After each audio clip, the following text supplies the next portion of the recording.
본문 비평 샘플을 제가 오늘 여러분에게 말씀드리겠습니다. 어떤 사람이 지금 이 강단에 서서 목사예요, 신학 박사예요, 이런 말을 한다고 하면 우리 성경신자들은 어떻게 받아들여야 할까요? 어떤 유명한 사람이 새로운 사본들의 지속적인 발견과 본문 비평이란 학문의 발전으로 점점 더 고대의 훌륭한 본문을 회복하는 길이 열리고 있습니다. 성서의 본문이 변한다니 얼마나 감사한 일입니까? 그렇죠? 성서의 본문이 변하기 때문에 우리는 성서를 우상화하지 않습니다. 성서를 하나님으로 삼지 않고 우리 믿음의 선배들 통해 선포된 하나님의 말씀으로 받아들일 수 있습니다. 또 뭐라고 썼어요? 성서 자체가 하나님이 아니라 성서를 통해서 하나님의 모습이 계시된다는 것입니다. 또한 성서의 본문이 변하기 때문에 성서가 살아 움직여 우리에게 늘 새로운 말씀으로 다가옵니다. 이게 계속 바뀌니까 그냥 살아 움직인다는 거예요. 이게 우리 킹제임스 성경처럼 이게 딱 고정이 되면 이건 죽은 거고, 그렇죠? 1년, 2년, 3년마다 해서 성서가 텍스트가 자꾸 바뀌면은 살아 움직이는 생물이라는 거예요. 그것은 죽은 텍스트가 아니라 살아 움직이는 텍스트다. 계속해서 변하니까 성서는 가지고 다니면서 받들어 모셔야 할 책이 아니라 읽고 명상하고 고민하고 연구해야 될 책이다. 우리 같은 사람들이 볼 때 정말 매우 안타까운 발언이죠. 이건 불신자가 하는 그런 발언이잖아요.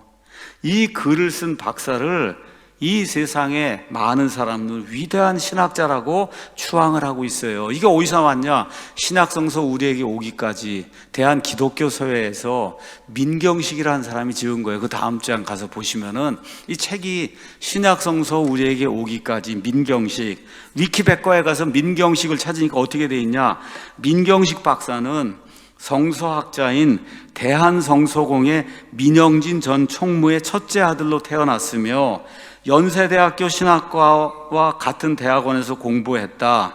그리고 독일 뮌스터 대학교에서, 뮌스터 대학교는 알란트라고 하는 이 비평 본문, 이 본문을 만들어준 아주 극도의 불신자 인본주의 학자가 있어요. 지금 죽었어요. 알란트가 일했던 데가 뮌스터 대학이에요.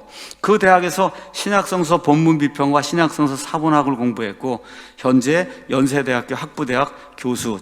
이렇게 해서 2006년 1월부터 기독교 사상의 연재기사 쉽게 풀어 쓴 신약성서 사본 이야기와 성경을 말한다를 게재하였다. 이렇게 이제 위키백과에서 기록을 하고 있어요. 가서 보니까 뭐라 그래요? 그는 대한성서공회에서 개혁성경, 개혁개정판, 새변역 등의 편집, 출강 등을 총괄하던 민영진 박사의 아들인데, 한번 여러분이 가서 민영진 하고 치면 가서 한번 보세요. 얼마나 리버럴한 그런 사람인가. 그 사람의 지금 아들이 이 세상에서 가장 인본주의 학자라고 하는 알란트, 거기 뮌스터 대학에 가서 신약성경 본문 비평을 배우고 와서 하는 말이 뭐예요? 성경의 본문이 이렇게 매일같이 바뀌니 이건 살아 움직이는 생물이라, 그래서 이 성경 바뀌는 게 너무너무 기쁜 일이다. 예수님을 믿는다고 한 사람이 어떻게 이런 말을 할 수가 있어요? 그런데 이런 사람들을 세상은 좋아하는 거예요. 이런 사람들을 좋아하는 거예요. 이 책의 173쪽에는 이런 내용이 나와요. 우리말 성경에 보면 학자들이 후대에 첨가라고 여기는 부분들이 본문에 포함되어 있는 경우가 종종 있다. 여러분, 본문 비평학을 해보면은 그러면 이거는 있지 않은 건데 후대에 누군가가 첨가한 그런 것들이 지금 우리말 성경에 지금 들어있다는 거예요. 마가복음의 끝구절, 마가복음 16장의 12구절, 요한복음에 음행하다 잡혀온 여인 이야기, 요한복음 7장 53절에서 8장 11절, 이런 거는 원래 없는 건데 후대에 누군가가 추가를 했다는 거예요. 근데 그거를 지금 본문 비평을 통해서 보니까 추가한 거 없는 거예요. 근데 그거를 쑥 잡아 빼면 성경이 완전히 빈 데가 이만큼이 나오잖아요. 그러니까 할 수 없이 거기 그대로 두고 있지만 원래는 그게 없는 거라고 하는 걸 제대로 인식을 해야 된다. 이 얘기를 지금 쓰고 있는 거예요. 이게 한두 군데가 아닌 거예요. 열세 구절 없으니까 다 똑같은 그런 내용이에요. 마가복음을 가서 다시 한번 보도록 하겠습니다.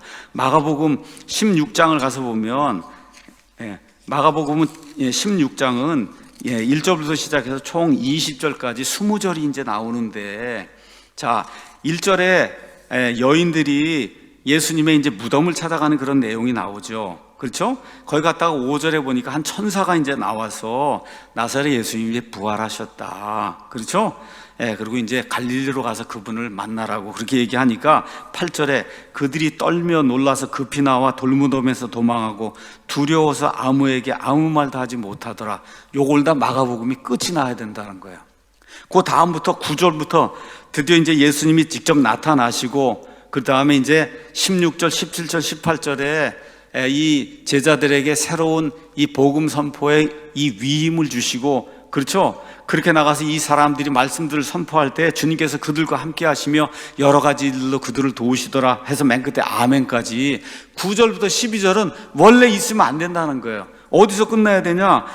너무나 무섭고 그래서 도망하고 두려워서 아무에게 아무 말도 하지 못하도록 여기서 끝나야 마가복음이 진짜 끝난다는 거예요. 그 뒤에 건 누가 나중에 후대에 첨가한 거다. 여러분, 이게 학자들만 그러는 게 아니에요. 제가 말씀드렸듯이 우리나라에 김남준 목사님이라 아주 유명한 그런 목사님이 있습니다.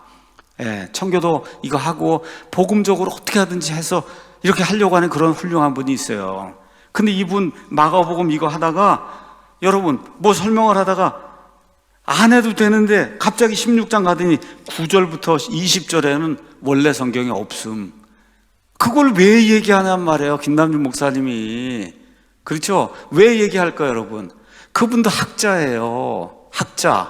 학자이기 때문에 이거를 없다고 얘기를 해야, 그래야 총신이든 어디 가서 학자 측에 낄 수가 있는 거예요. 학자 측에. 그렇기 때문에 아무 상관없는 우리 성도들에게 이렇게 글을 쓰는데, 여기 마가복음 16장 얘기하는데 거기 9절에서 20절은 있다 없다를 쓸 필요가 없어요, 전혀. 그 앞뒤 문맥상. 근데 그 밑에 없다고 쓰는 거예요. 왜 써요? 학자, 내가 학자라고 하는 거, 학자들의 카르텔에 내가 들어있는 사람이다. 이거를 보여주기 위해서는 너희 소위 얘기하는 평신도들 이거 알지 못하지? 이거 원래 없는 거야. 요거를 얘기해줘야, 그래야 학자들 모임에 그 카르텔의 멤버로 들어가서 무언가 말을 할 수 있단 말이에요. 그러니까 없다고 얘기하는 겁니다. 없다고. 없으면 되겠어요, 여러분? 없다고 하는데 가서 보세요. 이게 시내 사본이에요. 시내 사본. 대형 박물관에 있는 거를 우리 데이비 클라우드 선교사가 직접 가서 찍은 거예요. 여기 가서 보시면 원래 여러분 다 뭐가 기록돼 있잖아요. 파란색으로 돼 있는 거. 저걸 누가 지웠잖아요, 이렇게 지워놓고, 이게 지운 게, 이게 지워져서 없는 게 저게 원본이고, 밑에 있는 거 다 들어있는 거 저거가 잘못된 거다.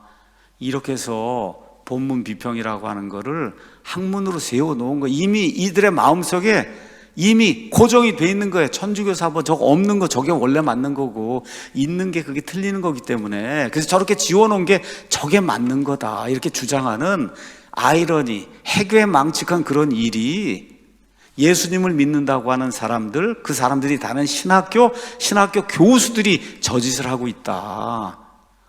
누구 때문에? 천주교 때문에. 더 정확하게는 천주교 예수회 때문에. 반종교개혁을 이루기 위해서. 그럼 누굴 동원하겠어요? 유명한 학자들을 동원하는 거예요. 여러분, 김남준 목사님 그래도 유명하니까 거기 써놓으면 사람들이 읽고, 아, 마가복음 16장 9절에서 20절은 원래 없는 거구나. 우리 김남준 목사님 저렇게 유명한데 저분이 얘기했으니까. 민경식 교수가 독일의 뮌스터 대학, 뭐 뮌스터가 뭔지도 모르지만 하여튼 사람들은 독일의 뮌스터 거기 다녔으니까 저 사람 얘기하면 맞는 거겠지 하고, 그리고 믿게 되는 거예요. 여러분, 한번 가서 요한복음도 한번 가서 보겠습니다. 요한복음 7장 53절 거기 가서 보면, 요한복음 7장 53절에 우리말 개혁성경에는 다 적어놨어요. 다 적어놨는데 7장 53절부터 8장 11절까지는 괄호를 치고 원래 좋은 사본에는 없음 이렇게 써놨어요. 없어요. 그래서 왜 없다 그러느냐? 이유는 간단한 거예요. 천주교 학자들, 천주교 사제들이 이 말씀을 가지고 말씀을 전할 수가 없다는 거예요. 예수님이 이렇게 간음한 사람을 이렇게 쉽게 용서를 해주면은 그러면 다 간음하지 않겠느냐? 여러분 이해하시겠죠? 머릿속으로 생각하는 게 자연주의적인 그런 발상으로 이렇게 생각을 하는 거예요. 어떻게 생각해요? 예수님이 이렇게 죄들을, 간음한 이런 죄를 지은 이런 여인을 이렇게 쉽게 용서해 주면 남자고 여자고 가서 다 간음하지 않겠느냐? 여러분, 생각이 그렇게 되니까, 그러니까 원래 53절부터 8장 11절까지는 원래 없는 거다. 예. 근데 여러분, 그걸 빼면은 말이 안 되거든요. 그걸 빼면 말이 안 돼요. 가서 읽어보시면은.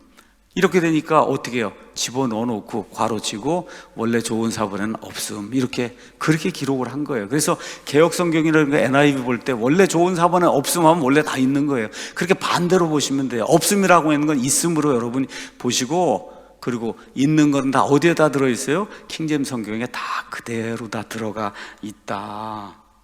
자, 그래서 저와 여러분이 성경이 훼손돼서 학자들의 손에 의해 복구되고 있다는 말을 듣고 가만히 있을 수가 없잖아요. 근데 대다수 사람들은 박수를 치고 박수 갈채를 지금 보내는 거죠. 영원히 100% 순도를 가진 하나님의 말씀을 이 땅에서는 우리가 영원토록 볼 수 없다. 왜? 계속 바뀌는데, 오늘 바뀌고 내일 바뀌고 1년 있다 바뀌고 10년 있다 바뀌고, 그렇죠, 계속 바뀌는 거. 그게 무슨 얘기예요? 100% 완전한 하나님의 말씀을 이 땅에서 못 보는 거죠. 그렇죠? 그렇게 못 본다는 이야기를 듣고 아까처럼 성경 말씀이 이렇게 바뀌니까 얼마나 기쁘냐, 이런 얘기를 듣고 저와 여러분이 기뻐할 수 있습니까? 그렇지 않잖아요.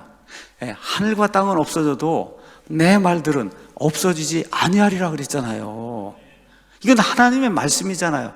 하늘과 땅은 없어져도 내 입에서 나온 내 단어들은 없어지지 않겠다고 예수님 말씀해 주시면 우리 그걸 믿어야지.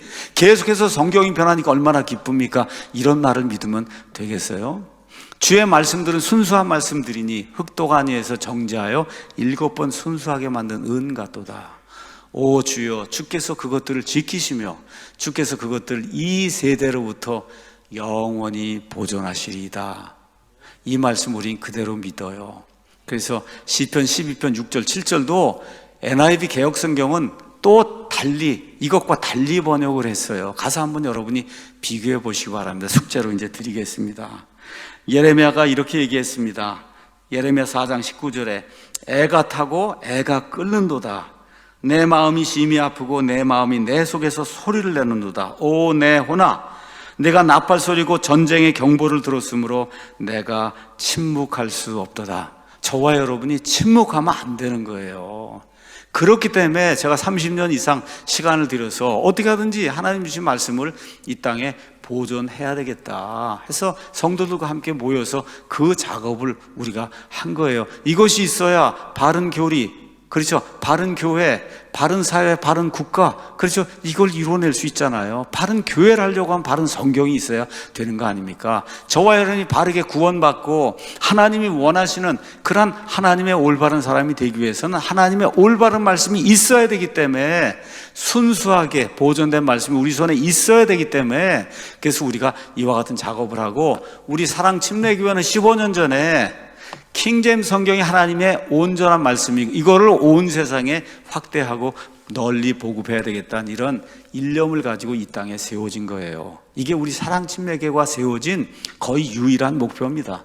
이걸 잘 이해하시고 하나님이 우리에게 하나님의 모든 단어들이 보존된 성경을 이 시간 우리 손에 주신다, 그것이 지금 우리 손 안에 있다, 이런 확신을 가지고 믿음 생활하는 저와 여러분이 되기를 예수님의 이름으로 축원합니다.